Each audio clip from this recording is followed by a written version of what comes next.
Olá, muito boa tarde.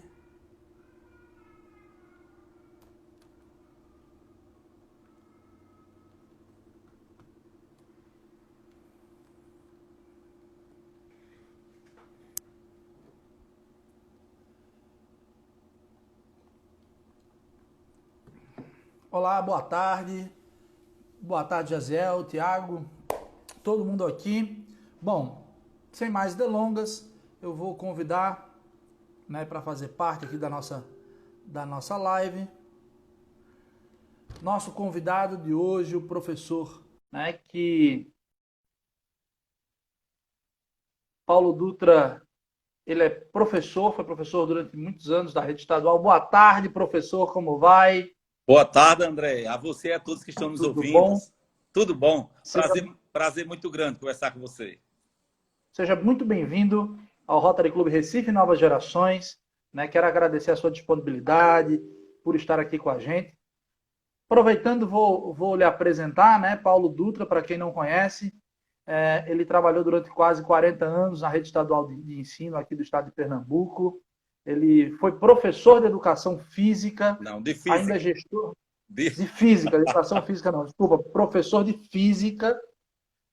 Ainda foi gestor em 3 escolas, incluindo a Escola Técnica Estadual Almirante Soares Dutra, e durante os últimos 10 anos aí atuou como secretário executivo de Educação Profissional e Integral do Estado de Pernambuco, aonde foi o seu último posto, né? Atualmente ele é deputado estadual e representa a população na Assembleia Legislativa do Estado de Pernambuco. Professor, seja muito bem-vindo. Vou lhe pedir a permissão para estar lhe chamando de professor, né? E seja muito bem-vindo e fale um pouquinho aí dessa sua experiência, né? De quem é você na educação. Porque a gente lê currículo é muito fácil, mas eu, como professor, sei que a experiência é outra. Então, dê aí a sua fala para Ô, mim. André, eu que lhe agradeço por me chamar de professor, porque eu sou professor mesmo. Deputado é algo passageiro, depende da população se quer esse representante. Mas veja, eu fui professor por mais de, como você disse, quase 40 anos da rede estadual de ensino, sempre trabalhei na rede estadual, sou professor de física. Na verdade, comecei meu curso de física na Universidade Federal de Pernambuco e acredito que no terceiro ano eu fiz um outro vestibular e passei em agronomia. Aí fiz agronomia na Universidade Federal Rural. E aí, assim que eu terminei a agronomia, trabalhei um ano, ainda como engenheiro agrônomo, e já era professor estagiário do Estado, porque o Estado ele tem uma carência muito grande. Na verdade, não é o Estado só de Pernambuco, o Brasil todo tem essa carência de professor de física. Então, eu já atuava como professor de física, e aí veio a possibilidade de trabalhar como agrônomo, engenheiro agrônomo. Eu trabalhei ainda um ano como engenheiro agrônomo, mas houve a possibilidade também, né, de ter que viajar para a Bahia, para morar na Bahia, como engenheiro lá na Bahia, engenheiro agrônomo. E aí, um ano de formado, como eu já era professor, houve essa possibilidade de assumir uma gestão da escola. E eu digo aí que foi minha grande experiência na educação foi quando eu assumi a escola Padre Nécio Rodrigues, em Linha do Tiro. Uma escola nova, uma escola de comunidade, e que naquela época, eu estou falando dos anos de 1993, você tinha lá na escola, do primeiro, da alfabetização, você tem aquelas criancinhas, até o ensino médio. E eu digo aí que foi onde você aprende nessas relações com esses meninos, com os professores, e numa função de gestão. A época eu tinha menos de 30 anos, mas foi muito bom. E aí, depois de um ano de experiência lá nessa escola, eu fui convidado para assumir a direção da Escola Governador Barbosa Lima. Era uma época em que não havia ainda a forma de escolha de gestão. Era indicação, e a gerente na época disse que era pelo trabalho que eu havia desenvolvido lá no Padre Ness, e que eu não dissesse a ninguém, que ela ia dizer a escola só para mim. E quando ela me deu assim, ela disse, durante 8 dias você pode pensar em ser gestor da Escola Governador Barbosa Lima. Coincidentemente, assim que eu vim para Recife, eu sou natural de Timbaúba, eu estudei na Escola Governador Barbosa Lima. Eu fui aluno lá há 2 anos, ali na frente da restauração. E aí eu aceitei de imediato, eu disse, não tenho o que pensar não. Uma escola que você foi estudante e você voltar lá como gestor, e aí passei lá 7, 8 anos da minha vida. De lá fui convidado também para ir para a escola técnica, como você falou aí, Almirante Soares Dutra. Então, para mim, eu sou muito realizado nessa minha profissão, nessa profissão de professor, de que eu escolhi a coisa certa. Não foi por acaso, que eu não fui atuar como engenheiro agrônomo e atuar como professor, como gestor dessas escolas. Porque daí, do Almirante Soares Dutra, fazendo um resumo de 35, quase 40 anos. E aí, saindo do Almirante Soares Dutra, houve uma seleção. Foi quando o governo do estado, Eduardo Campos, ele nos deu essa possibilidade de quem é da casa, de quem é professor, participar de uma forma, eu digo, de uma forma mais efetiva da política pública. E aí ele abriu a primeira seleção no país para que as pessoas pudessem concorrer e assumir uma gerência de regional, porque até então também eram cargos de confiança dos governos que se seguiam, né? E aí eu fiz a seleção. Na época eu lembro que eu fiquei assim meio preocupado, porque eu disse, como é que eu vou fazer essa seleção, que eu sei que é um cargo de indicação? Mas fiz e tive o grande prazer na minha banca examinadora de ter a professora Eliette Santiago. Eu sou oriundo da Universidade Federal e tinha muita vontade de estudar com a professora Eliette e não tinha tido esse prazer. Já a conhecia enquanto professora de lá. E aí eu consegui a primeira colocação e fui e assumi em 2007, ainda o governador Eduardo Campos, a gerência da Recife Norte, que para mim é uma outra grande visão, é outro grande aprendizado. Passando um ano, eu fui convidado pelo então governador e o ex-secretário Danilo Cabral, hoje deputado federal, a que a gente pudesse assumir juntos e construir essa política pública de educação integral no estado de Pernambuco. Para mim, um grande desafio. Eu lembro que na época que eu fui gestor da Escola Almirante Soares Dutra, eu tinha a vontade de ser gestor do ginásio pernambucano e, de repente, eu sou convidado para gerenciar uma política pública que o ginásio pernambucano foi o início de tudo. Então, isso, para mim, foi muito gratificante. Eu digo que é um reconhecimento do trabalho. Aí nós aceitamos de imediato. Um tempo nós ficamos com as duas funções, só respondendo. Muito complicado, por sinal, mas... E aí eu acredito que nós fizemos um trabalho que colocou o Estado onde ele merece estar. Eu acredito que o ensino médio de Pernambuco ele começa a ter uma nova visão, uma nova forma, a partir daí, de 2008, quando a Lei 125 ela é promulgada e nós implementamos ali 51 escolas integrais no estado de Pernambuco. Lógico, baseado numa experiência piloto, que era o ginásio pernambucano. Isso para a gente foi um aprendizado também. E eu lembro que todo gestor dessas escolas, eles eram cargos comissionados. E por eu ter chegado na gerência, essa primeira coisa que a gente tem que fazer é que todo gestor ele seja da rede estadual de ensino, como é até hoje. Eu acredito que isso foi um grande ganho, porque o que a gente aprendeu, o que a gente construiu, fica na rede. E hoje nós temos aí mais de 400 escolas integrais no nosso estado, que eu tive o prazer de comandar nesses últimos 10 anos, em que Pernambuco chegou ao primeiro lugar no ensino médio a nível nacional. Então, para mim, isso é muito gratificante. Eu digo que é uma coroação e é um reconhecimento do trabalho. Agora, eu digo, André, que nós tivemos um alinhamento cósmico, porque nós tínhamos o governo federal num alinhamento que nos permitia trabalhar, de acreditar. Nós tínhamos o governo Eduardo Campos, depois seguido por João Lira Neto e seguido por Paulo Câmara, que continuou apoiando essa política e que continua até hoje. E nós tínhamos alguém da rede que dizia que era eu, dizia, minha gente, nós vamos construir juntos. Então, eu digo sempre, eu preciso agradecer muito aos gestores dessa época, aos professores que hoje ainda estão, porque você vê, eu estou falando de mais de 400 escolas de educação integral, mas nós temos gestores que começaram lá atrás, lá em 2008 conosco, na primeira seleção. Houve um embate no início muito grande com o sindicato, que o sindicato dizia que nós íamos privatizar a educação do estado de Pernambuco, íamos privatizar o ensino, e não era verdade. O que eu queria mesmo era dar aquelas funções, e que o governo nos permitia dar. Então, isso para mim foi muito gratificante. Hoje a gente realmente tem o entendimento que a educação é um pilar social, né? É uma necessidade, né, da sociedade, e Pernambuco desponta aí entre os estados. Se eu não me engano, Maranhão também está com um processo na educação muito forte, o Ceará, e Pernambuco foi pioneiro, né? Foi um dos primeiros a implantar essa educação, a trazer essa visão de educação. Mas, Paulo, falando em educação, a gente está passando por um momento muito difícil para a sociedade, para o mundo inteiro, que é essa tal dessa Covid-19. Eu gostaria que você conversasse com a gente, que você falasse um pouco, né, de como você vê, como é que está sendo afetado o nosso processo educacional, né, como é que essa educação está sentindo o impacto dessa Covid-19. Eu penso o mundo inteiro, não é Pernambuco, não é Brasil. É o mundo inteiro está passando por grandes dificuldades, principalmente na área educacional.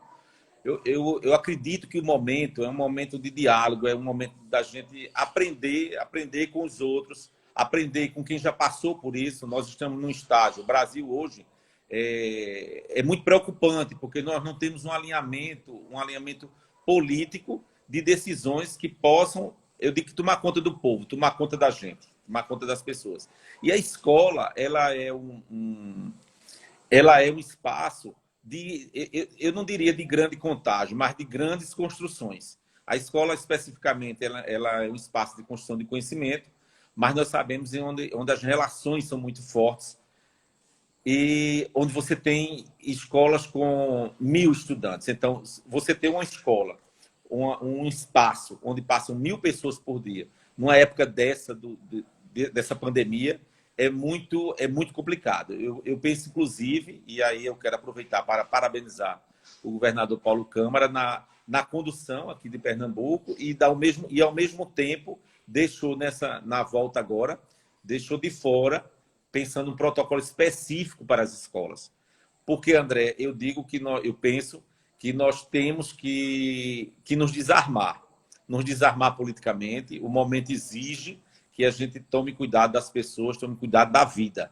Então, não é questionando. E o professor não está trabalhando e vai receber salário? E o professor que está trabalhando muito? Porque o que a gente aprendeu também nesse estado, nesses 10 anos, tem uma coisa eu digo que muito importante para Pernambuco, que é a questão da educação integral, profissional, mas também da educação à distância, da EAD.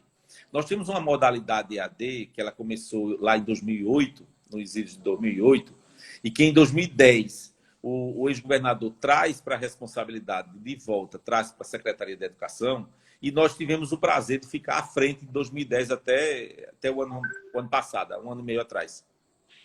E nós tínhamos, na época, 20 polos de educação à distância. Hoje nós temos mais de 100. Então, Pernambuco tem uma expertise com EAD, eu digo que é com ensino remoto. EAD é uma modalidade de ensino. É importante que tem todo um arcabouço que garante a EAD, a formação, através do ensino remoto. Nós fomos pegos de surpresa. Nós acordamos e a escola ela tinha que acordar de forma remota. Então, isso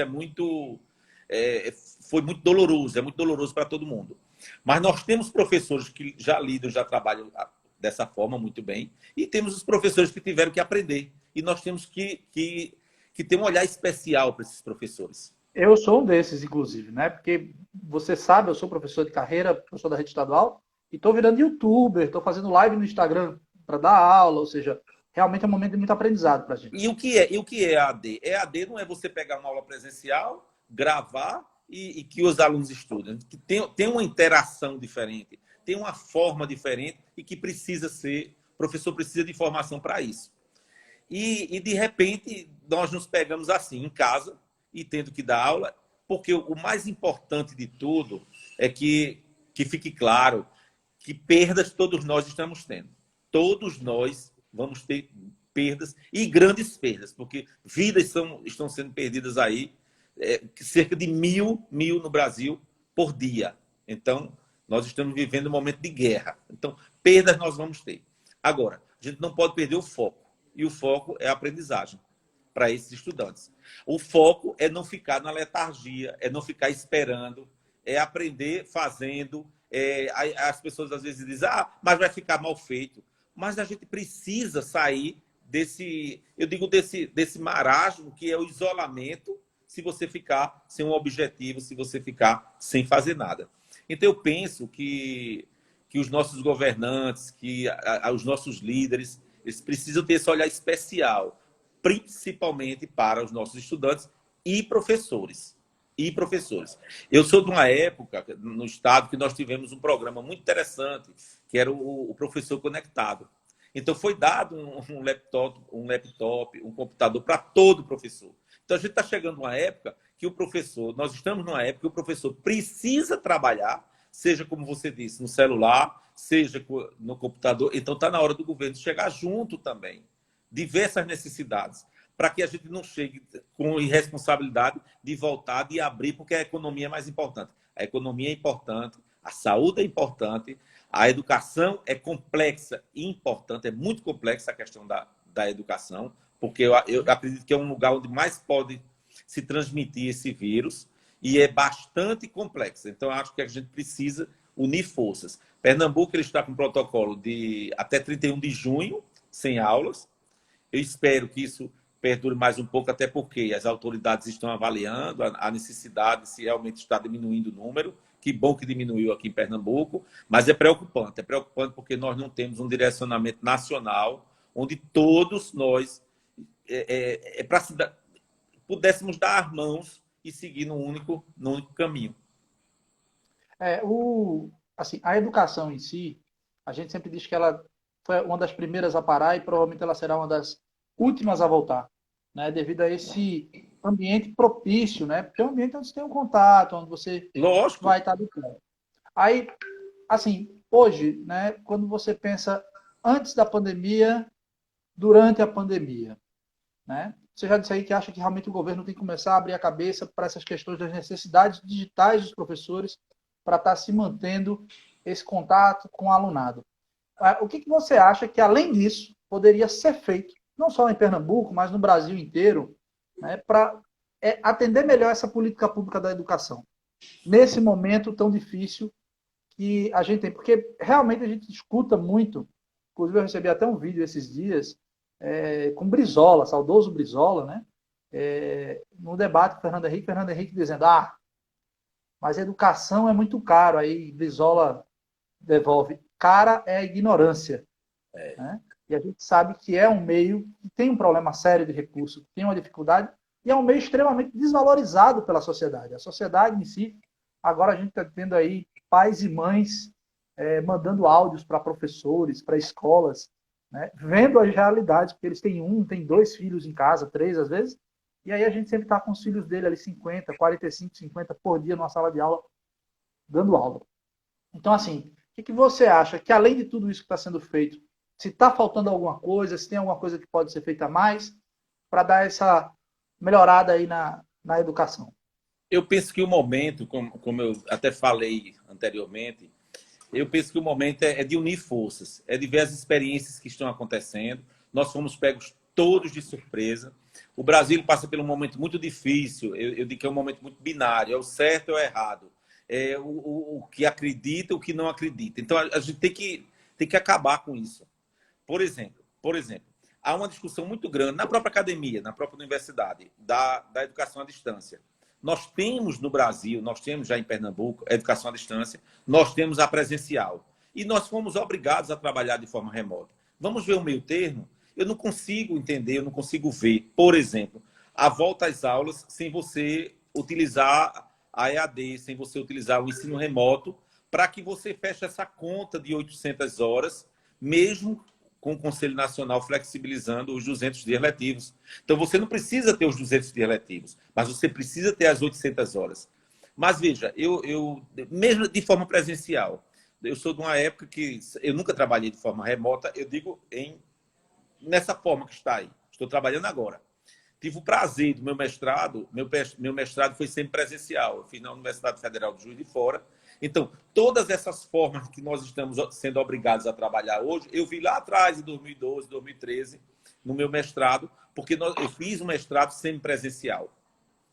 Mas eu digo que a discussão ela não pode ser, tem que ser apenas presencial, ou pode ser totalmente à distância. Não, é hora de desarmar, é hora de construir. O que é que a gente pode usar do presencial porque o tempo vai ser menor. Nós precisamos ter um protocolo de volta, não com 50 estudantes na sala de aula, porque o sindicato, nós batemos tanto, são muitos estudantes. E agora?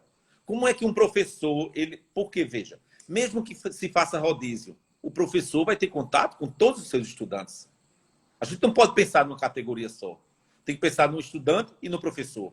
Na equipe gestora que está lá, que vai ter contato com todos os professores e todos os estudantes. Então, eu penso que a gente tem que, mais uma vez, eu digo que é se desarmar. O ensino remoto, na visão de muitos, pode ser a precarização do ensino. Pode ser.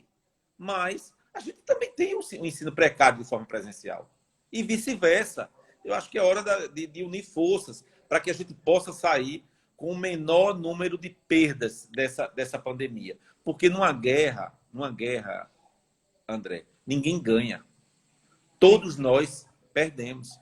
A guerra, o vencedor, ele perde muito.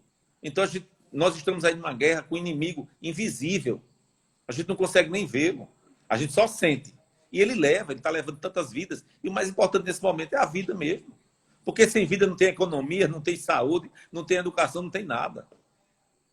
E a gente tem, por exemplo, a educação, né?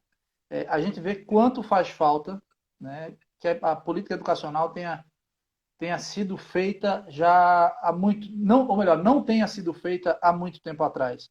Porque nós temos exemplos no Brasil, no sul do país, no sudeste do país, onde as pessoas estão conseguindo já flexibilizar, né, esse isolamento de maneira responsável, de maneira ordeira. Mas aí eu, em contato com pessoas que a gente conhece aí pelo Brasil afora, eles dizem, não, André, porque no momento em que, lá pelo início de março, disse, ó, vai ficar em casa, o pessoal ficou até final de abril em casa.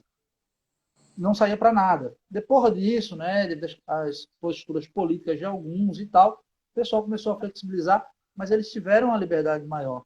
E, infelizmente, por a gente ter esse déficit educacional histórico, a população ela não está, digamos assim, preparada para poder seguir certas orientações. E é muito difícil, eu acho, você dizer a um pai de família que ele tem que ficar realmente trancado em casa, quando ele está vendo o filho e a filha passando necessidade e dizer, não, você não vai trabalhar, você não vai ter como ganhar dinheiro.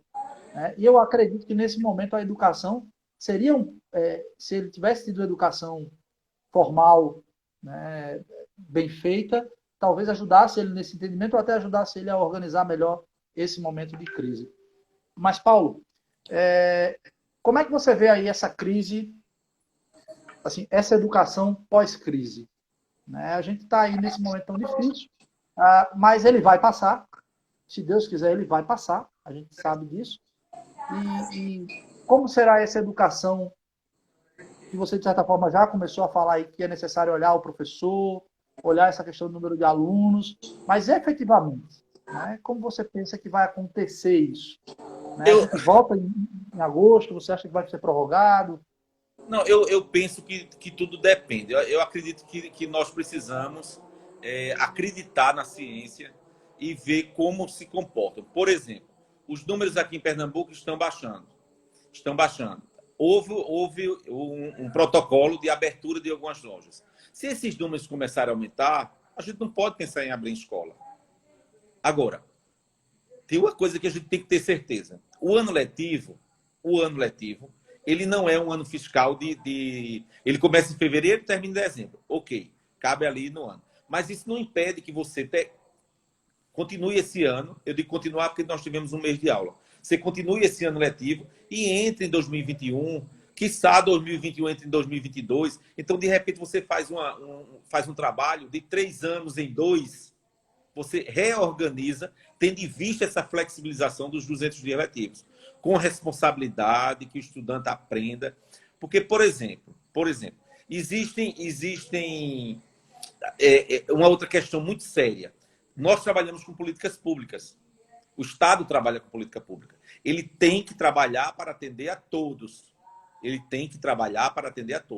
Não adianta dizer que no ensino remoto ou imaginar que todos os estudantes estão em casa assistindo aula de forma remota, que não é verdade. Não é verdade.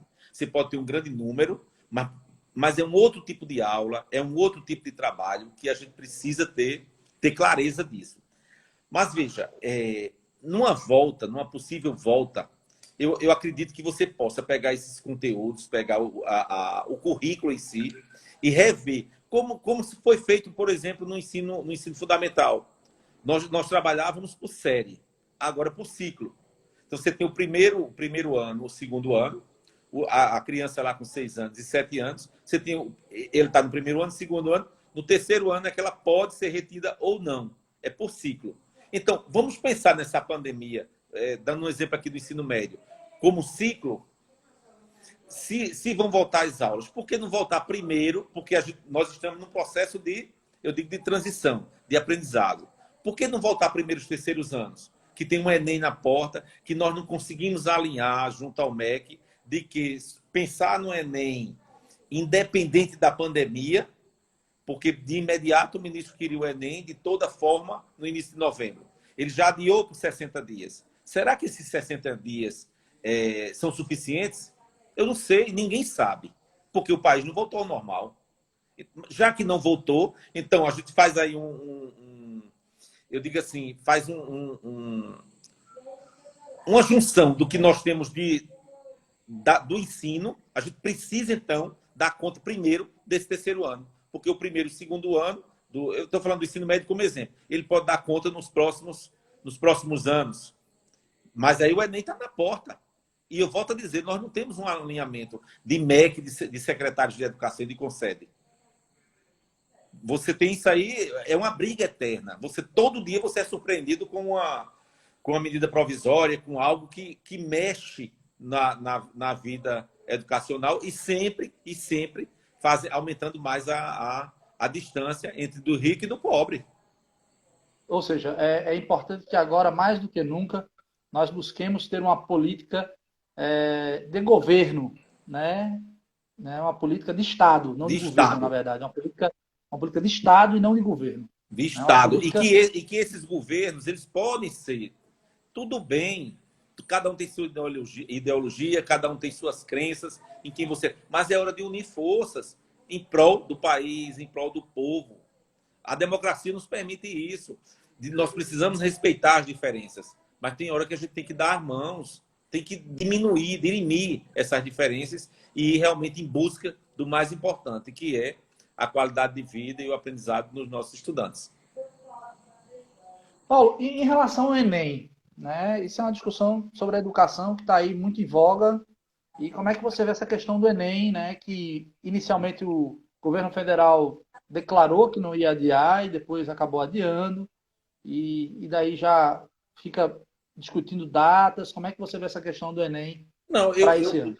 Na verdade, eu parabenizo, aproveitar aqui essa live para parabenizar todos os estudantes, que foi uma briga dos estudantes do ensino médio. Isso é muito bonito, isso é muito forte, quando os estudantes se organizam para isso. Entrei na briga também, mas contribuí bem pouquinho para que o Enem, adie o Enem, né? Hashtag adie o Enem. Mas veja, eu acredito que foi um ganho, nós já vencemos a primeira batalha, mas a batalha continua, porque a batalha é de concepção. O ministro, ele acredita, ele tem eu digo assim, ele tem uma credibilidade, ele acredita, ele tem assim uma coisa... Uma crença. Uma crença, mas muito forte, de que ele precisa que as universidades não podem ser para todos. Ele quer as universidades para uns. Então, não me surpreende ele querer fazer o Enem de imediato, não me surpreende ele dar só 60 dias. E agora... ele vai ver a resposta. Ele fez aí, ele tem uma enquete perguntando para quando os estudantes querem o Enem. Eu não tenho dúvidas que esse Enem vai para maio. Pela vontade dos estudantes. Eu não tenho dúvidas. Por que maio? Porque foi a última data que ele deu. Que, na verdade, esse Enem ele tinha que ir para um período X após o fim da pandemia. Porque eu não sei como é que nós vamos estar em maio. Eu torço para que estejamos todos bem, tudo aberto, tudo funcionando. Eu torço para isso. Mas eu, particularmente, eu não tenho essa certeza. Nossos governantes não têm essa certeza. E essa guerra vai só nos fazendo perder pessoas, perder vidas. Nós perdemos aí, você que trabalha em Caruaru, nós perdemos uma grande gestora, desde 2008, que foi Mary Cavalcante. uma grande profissional, e eu estou dando ela como exemplo, mas nós vamos perder muitos professores se essas aulas voltarem de uma forma que não haja um protocolo que garanta a saúde e que garanta que esse professor não vai pegar esse vírus. E é muito difícil, não é fácil um protocolo desse, não. Não é fácil. Então, eu vejo o Enem como... Eu vejo uma vitória, primeiro porque ele botou os 60 dias e agora ele chega até maio. Tem uma data lá que, salvo engano, é 4 de maio, para que ocorra o Enem do próximo ano. Então, já mostra que nós organizados, que os estudantes organizados, a gente consegue barrar essas loucuras que tem aí. Agora, o que é que nos deixa muito assim impacientes? É porque isso está virando o cotidiano. O ministro tem que parar com essa briga essa guerra de força com as universidades. Tem que arranjar, tem que ter uma forma da gente trabalhar. Eu sou aluno da Universidade Federal de Pernambuco. Eu estou no final, estou no terceiro ano do doutorado em educação. E é uma coisa interessante.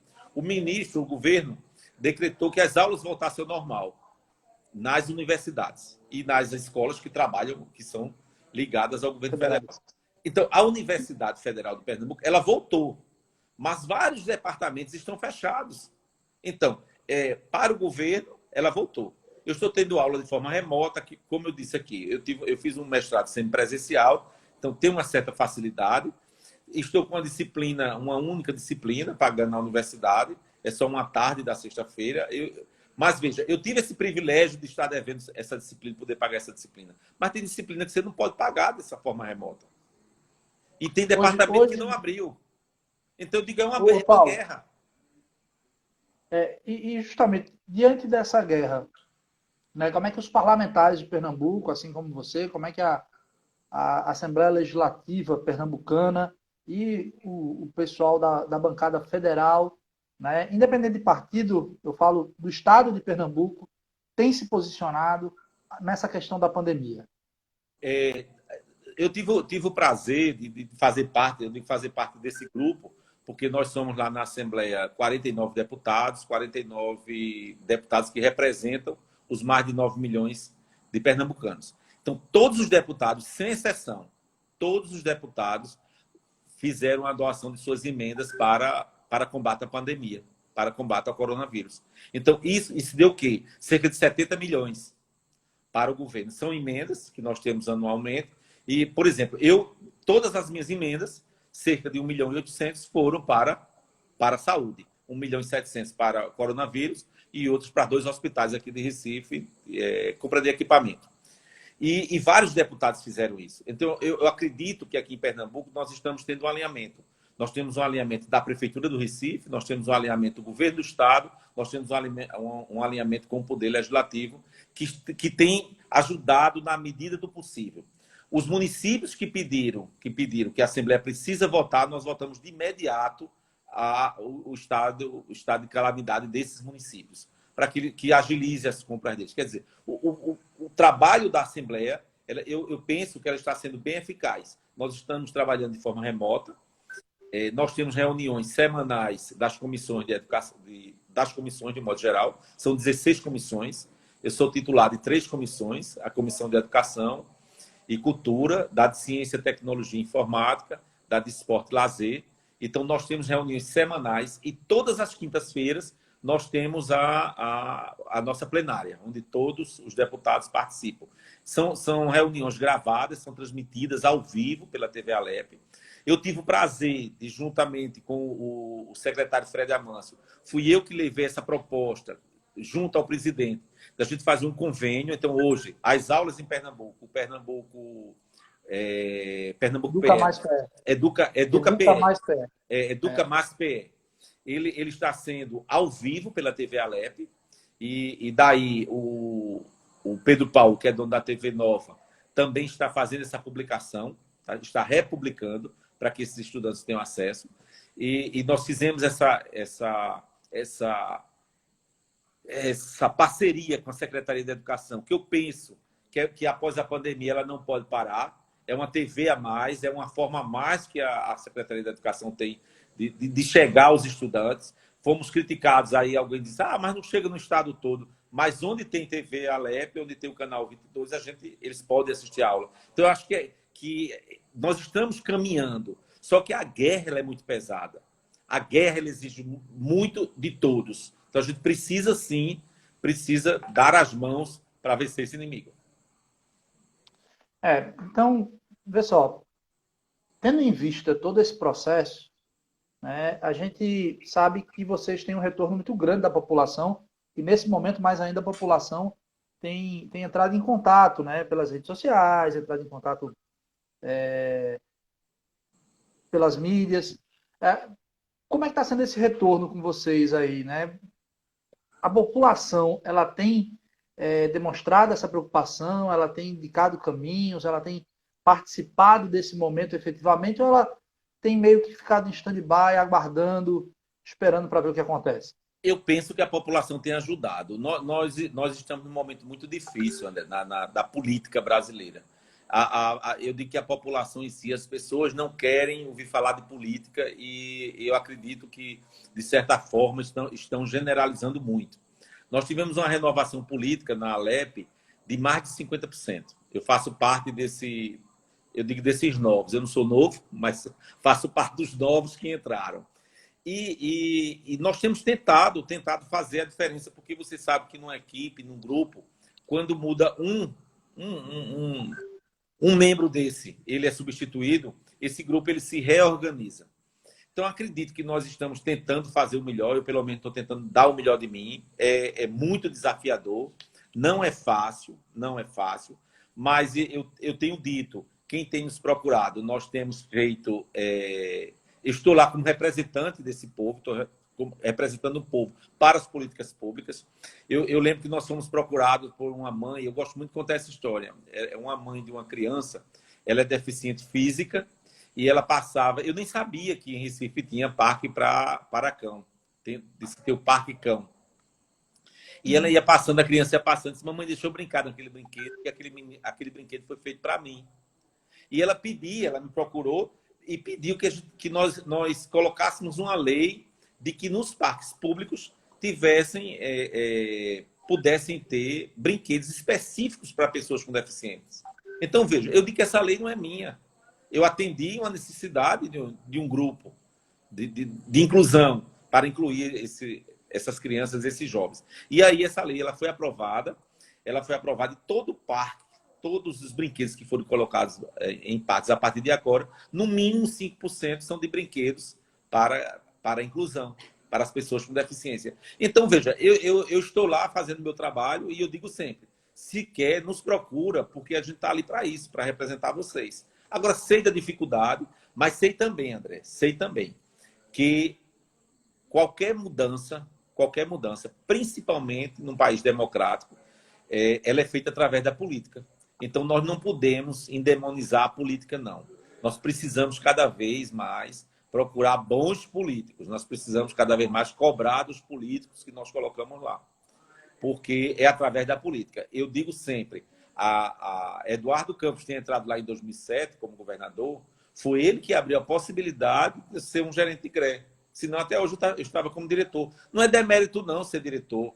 Mas, veja, a gente é professor, a gente quer galgar um espaço maior, tem um salário melhor de diretor, tem de gerente de CRE, depois fui gerente geral, porque fui do Programa de Educação Integral, depois virei secretário executivo durante cerca de 10 anos. Quer dizer, isso é importante em qualquer instituição, seja ela privada, seja ela pública. E isso muda como? Muda através da política, porque foi Eduardo Campos, foi uma política de governo que se transformou numa política de Estado, numa política pública, que é essa política de educação integral e profissional que nós temos no Estado de Pernambuco.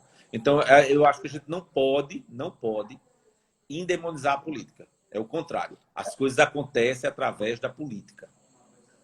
Apesar de ser de uma outra área, né, minha saudosa professora Lurdinha, ela já dizia que o homem é um ser social e é um ser político. Né? Independente da política partidária, nós acabamos fazendo relações políticas a todo momento. Né? É uma relação com a família, é uma relação com os amigos, é uma relação com a esposa, com os filhos, enfim. É sempre uma relação política. Bom, Paulo, Eu só quero lembrar que quem está entrando aí agora, a gente está fazendo uma conversa com o professor Paulo Dutra, né? Ele é deputado estadual, ah, também foi secretário executivo de Educação durante quase 10 anos, secretário executivo de Educação profissional e integral, e ele deu essa honra para a gente estar aqui no Rota de Recife Novas Gerações para bater esse papo. Se você tiver alguma pergunta para fazer para o professor Paulo Dutra, tem uma caixinha aqui embaixo com uma interrogação. Você vai lá, clica naquela caixinha, põe a sua pergunta, que aí, quando estiver faltando uns 10 minutinhos, a gente vai dar espaço para fazer o maior número de perguntas possíveis para o professor Paulo. E eu muito me orgulho de dizer que é meu amigo, né? Assim, conheci Paulo já faz o quê? Uns 6 anos, meu Deus, já faz tudinho, ó, Paulo. Há 6 Tempo anos ele voa. é um... O tempo voa. Em Bezerros, Pois você é, indo para Caruaru. pois é, eu em Bezerros vindo para Caruaru, que é Isso. a terra que eu adotei para trabalhar. Na verdade, hoje eu estou em Gravatá, né? Mas enfim, é um momento muito especial, onde eu trabalho hoje. E foi matéria da sua dissertação de mestrado na minha escola, não foi? Foi o Foi. Arnaldo Assunção. Na verdade, ela foi por acaso, porque eu fiz um recorte da importância dessa política pública. E no ano que foi feito o recorte, que é 2013, ela foi o primeiro lugar no estado de Pernambuco. Ela teve o maior IDEP.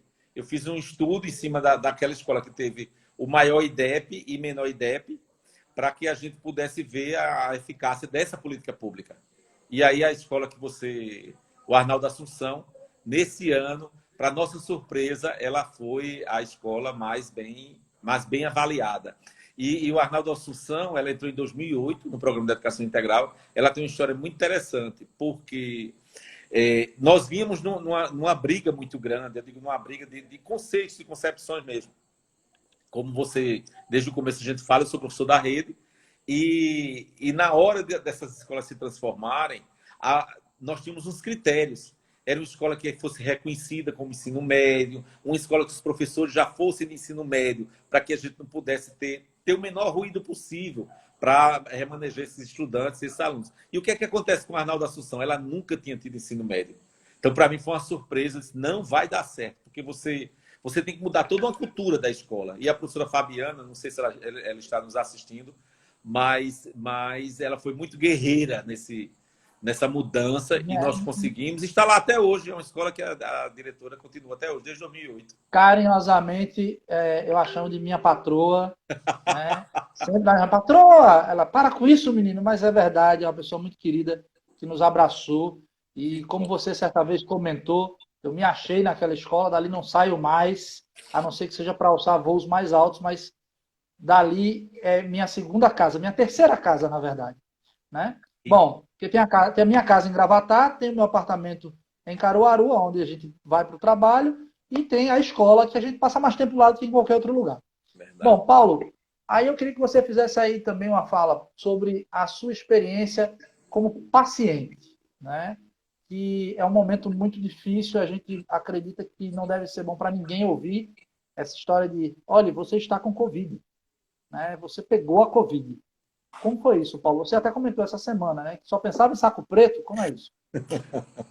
Muito difícil. Eu tive eu digo que eu fui um dos deputados que primeiro se preocupou quando surgiu o coronavírus, quando surgiu a ideia de fechar a instituição, quando surgiu a ideia dos funcionários irem para casa. Eu disse aqui no gabinete, o primeiro, eu posso dizer aqui a vocês, foi Exaltino, que fechou mesmo e foi embora.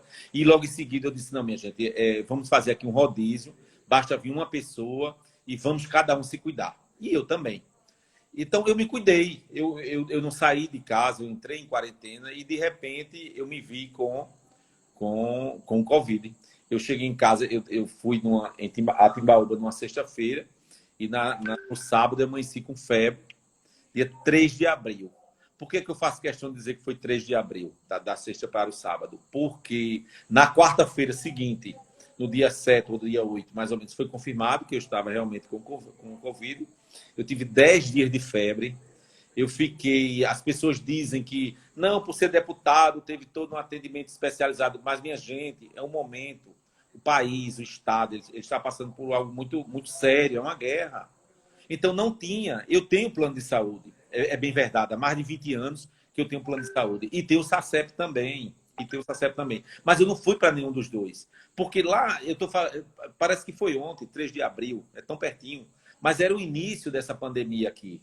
Eu digo no Brasil e aqui em Pernambuco também. E não tinha. Qual foi a orientação para mim? É esperar se você vai ter falta de ar e se você tiver falta de ar, corra para o hospital. E eu tinha pavor de ir para o hospital para ser entubado. E remédio nenhum, eu tomei dipirona, eu tomei Você chegou a ser entubado?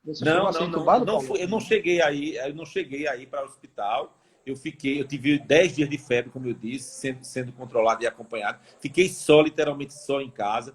Quem me ajudou muito foi uma professora da UPE, a professora Maria do Carmo, que ela chegou em fevereiro da Europa e ela veio, eu acho que ela veio com ele.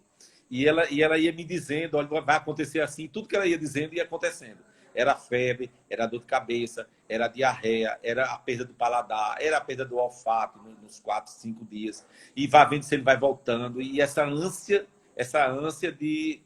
da perda da falta de ar, que o médico dizia, se tiver falta de ar, vá. Mas não tomava medicação nenhuma. E o psicológico da gente muito abalado, sozinho em casa, fiquei literalmente só 21 dias. Coincidentemente, minha secretária estava de férias, e aí, de imediato, também disse, não é para voltar. A gente tem que cuidar da gente e dos outros. É isso que eu digo.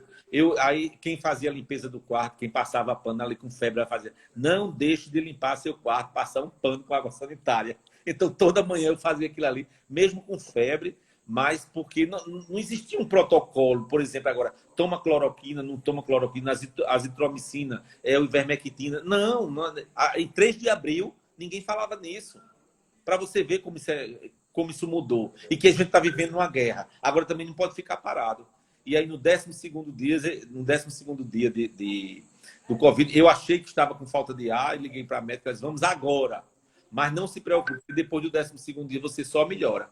Você só melhora. E realmente eu só melhorei, mas ainda fiquei aí. E aí estou me cuidando. Mas estou em isolamento.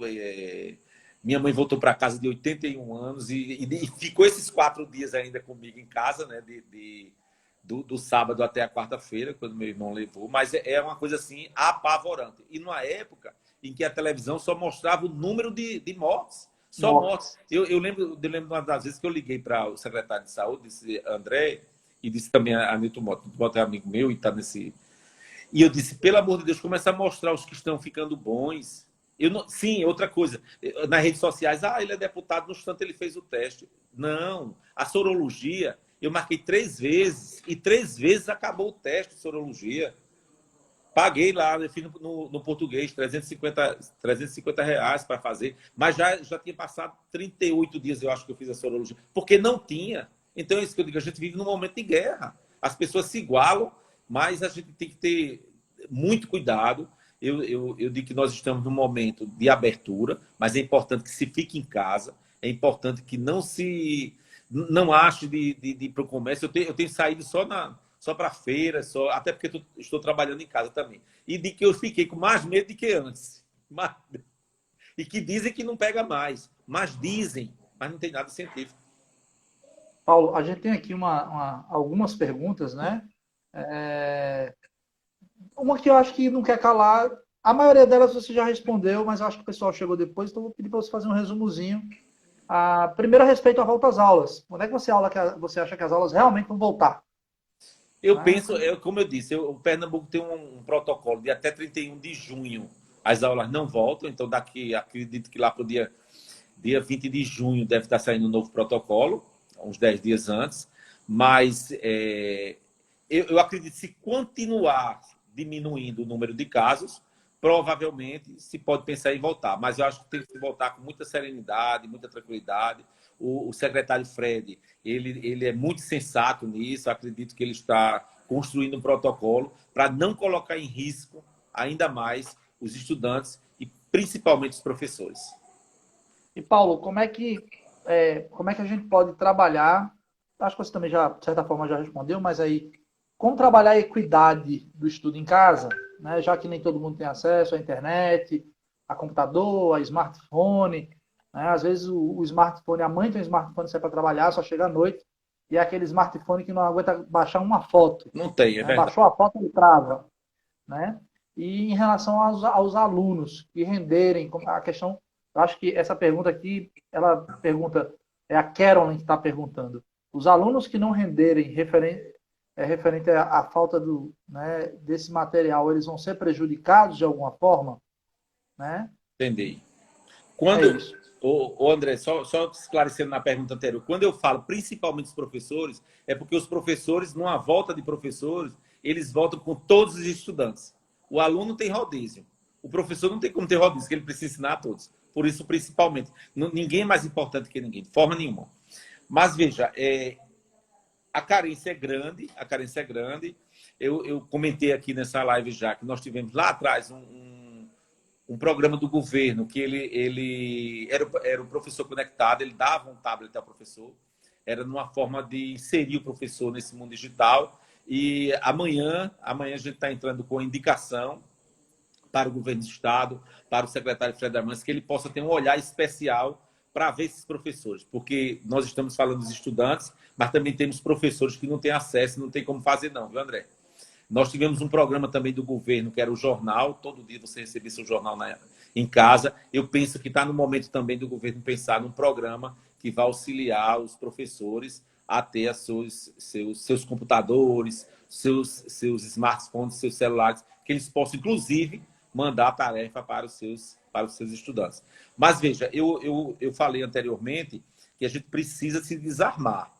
Tanto o ensino presencial, não dizer que a aula precisa ser só presencial, porque a gente não vai ter como, e nem o ensino remoto dizer que dá conta do presencial. Eu acho que é hora de unir essas forças, unir os especialistas que entendem dos dois e fazer aí um meio termo. A gente precisa voltar com responsabilidade e eu acredito que nós não temos como voltar sem usar a educação à distância, sem usar o ensino remoto. Em relação a esses projetos, podem ser feitos a partir da LEP? Projetos para fornecer computador, para o Não, professor fazer? nós fazemos um indicador. É o seguinte, a Alep, ela tem na verdade, são os poderes. A Alep, os deputados, ela não podem intervir no executivo o que mexe com dinheiro. Por exemplo, Sim. a gente não pode colocar uma lei que o governador vai dar computador aos professores. Não, de forma nenhuma. Tem que vir dele. Importante Porque esclarecer, tem né? que ver os recursos que ele tem, se ele pode ou não. O que é que a gente faz? E é isso que eu estou dando entrada amanhã. Numa indicação. Eu indico ao governo que dê uma olhada na necessidade desses professores de ter acesso a essas mídias digitais, porque neste momento de pandemia vai ser muito mais importante para eles, porque a gente fala muito que os estudantes não têm. Não tem, é verdade. Precisa ver os estudantes também. Mas os professores, por ser uma minoria para o Estado, pelo governo lá atrás ter tido um projeto como esse, a gente está colocando essa indicação para que o governo pense também nesse momento de pandemia. Bom, na verdade eu quero aproveitar aqui em nome do Rotary Recife Novas Gerações, como parte desse corpo, né, que também sou profissional da educação, faço parte das duas redes, estadual e municipal, tenho sofrido na pele. Achei até engraçado que a gente hoje foi fazer um teste dessa questão das perguntas. Eu entrei, durante 4 minutos, eu tinha quase 15 pessoas na sala, meus alunos entrando, como quem diz, professor, aquela coisa. Eles já estão atentos a essa situação, né, esperando, apesar que hoje é domingo, minha gente. Não tem aula no domingo. Eu sei que muitos estão aqui assistindo a nossa live também. Não tem aula no domingo, a aula é de segunda a sexta. Né? Mas solidarizar com os colegas. Realmente a Covid ela deixou de ser só números, ela passou a ser nomes. A gente teve a perca da gestora aqui de São Caetano, outros professores, colegas nossos também. Muitos. Né? Então, assim, a gente já está se encaminhando para o fim, porque o Instagram só nos dá 1 hora de live. Né? Então, eu quero aqui, em nome do meu presidente, Edinaldo Lacerda, né, que hoje eu sou secretário, estou secretário, porque se a gente nunca é, como você disse, eu sou professor, estou secretário do Recife Novas Gerações. E aí a gente, desde a semana passada, começou essa aventura que a gente queria fazer há muito tempo, de meio que um programa de entrevistas. E nesse momento eu acho que caiu como uma luva para isso.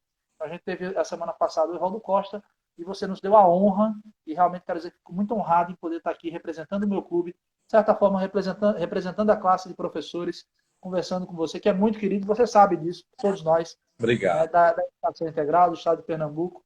e eu espero que você possa fazer muito ainda pela educação. A gente vai estar sempre ao lado para buscar melhorar isso que é tão, digamos assim, ignorado por muitos políticos. Né? Porque na hora que falar vai dar R$ 1 de aumento a professor. Menino, é uma confusão, mas ele não percebe, né, que infelizmente hoje o professor, para poder fazer um Precisa. salário e tal, ele precisa, né, para dar conforto à família, ele precisa trabalhar às vezes em 2, 3 escolas. Né? Então, é uma categoria que ainda precisa ser muito. Em Pernambuco, eu sempre discuto com os meus colegas quando o pessoal fala: André, mas a educação, ela já está sendo sempre ruim e tal. Eu disse: não, a educação não está ruim. Né? Você vai comparar, na década de 90 nós tínhamos 25% de crianças fora da escola. Hoje isso passa entre 2% e 3%. Nós temos... Eu lembro que quando eu era aluno, eu fiz greve de estudante, porque minha escola não tinha telhado. E olha que era uma das maiores escolas da cidade de Gravatá, que era o Devaldo Borges. A gente tinha um livro a cada 5 alunos. A gente não tinha professor de química. Sempre aparecia um estagiário. Eu comecei minha carreira sendo estagiário em 2000. Um ano depois que eu saí da escola, eu voltei para dar aula. Né? E hoje a gente já não vê isso. A gente vê, sim, tem número de contratos, mas são profissionais formados, ou seja, a educação tem melhorado, e você é parte dessa história, você é parte desse momento que a educação vive. Então, quero aqui deixar o meu muito obrigado, e aí você tem 3 minutos aí para suas palavras finais do querido deputado, amigo e professor Paulo Dutra. Ô, André, eu que agradeço a você, a turma do Rotary, por essa oportunidade. Eu quero dizer a você que é minha primeira live. As pessoas já têm, inclusive, Muita honra questionado. nossa, inclusive. Professor, faça uma live, faça uma live. Não, você foi o primeiro que me convidou, então é a minha primeira live. Eu quero dizer que estou muito feliz, desejar a todos uma semana abençoada. Hoje, como você bem disse, é domingo, um domingo à tarde, tarde de domingo, como diz o rei Roberto Carlos. Na verdade, é agradecer mesmo a participação de todos, a oportunidade. É muito bom a gente poder falar da gente, um pouco dessa experiência, que eu me orgulho muito dessa experiência de trabalho, e mostrar que a gente pode ser professor e pode ser reconhecido e pode optar, sim, pela carreira de professor. Agradecer mesmo, agradecer a você e todas as pessoas que estão nos ouvindo. Eu estou vendo aqui tanto diretor, tanto professor, tanta professora que estão nessa... Teve um ex-aluno seu aqui, Paulinho José Barbosa, disse que você foi o primeiro professor de física dele lá em Timbaúba. No primeiro ano do ensino médio. Quer dizer, então isso é muito bom, isso é muito bom, ter tido essa oportunidade com você. Então é agradecer mesmo, dizer que estou às ordens e colocar o nosso mandato à disposição dos pernambucanos, mas sobretudo, que eu diga assim, que a gente tem uma relação mais próxima dos professores, dos estudantes, nos procurem, nos ajudem a construir esse mandato. Então, agradecer mesmo de coração, uma boa noite de domingo para todos nós e uma semana abençoada. E fiquem em casa. É isso aí. E antes que ela me mate, porque ela está ali embaixo mandando eu dizer que mandar um abraço dela a você, minha irmã Tassiana está mandando um abraço para você. Bom. E a você que esteve na nossa live, acompanha o Rotary Recife Novas Gerações. A gente está numa série de lives a cada 15 dias. A gente fez 2 semanas seguidas, porque semana que vem a gente vai ter a Convenção Internacional do Rotary. Então a gente vai estar todos aí virtualmente na Convenção Internacional do Rotary. Então, a gente quer agradecer, dar o nosso muito obrigado, que você possa acompanhar as nossas lives. Paulo, beijo no coração, meu mestre. Pra E você vamos também. continuar seguindo juntos, fortalecendo a educação. Okay. Tchau, pessoal. Até mais. Abração.